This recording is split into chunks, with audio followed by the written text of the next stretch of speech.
Alright, so this is another ultimate Frisbee game to do with passing. Now, again, you can do this with any sport that requires throwing and catching. So basketball, netball, you could do it in hockey even. So it's called level up. So the way it works is I usually get students to practice whatever passing they're doing in pairs or threes, then I get them in groups.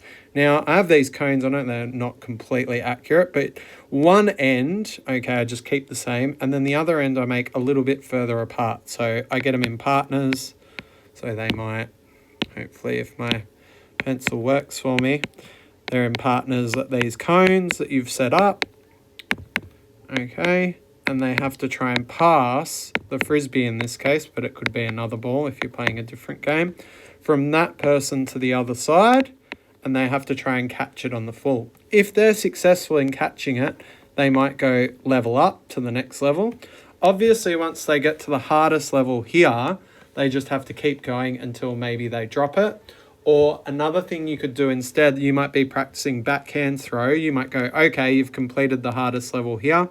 You have to go all the way back to the start and now do it with forehand or a different throw, okay? Or they could just have to go back to the start and try to complete it again. And maybe as many times as they complete it, that could be worth points as well.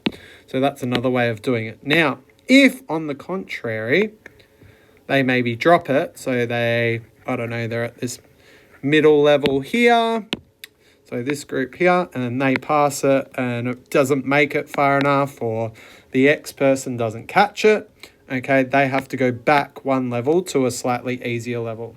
So this is a good way of finding out where your students are at as well. So maybe some students that are struggling with their throw, and you can intervene if they're spending a lot of their time down here at the bottom level. And then if you've got students that are maybe up the top level, you can try and start teaching them a forehand throw or something a bit more difficult. Or maybe they've got to lead out as well. Maybe there's another cone here and they actually have to throw to a moving target.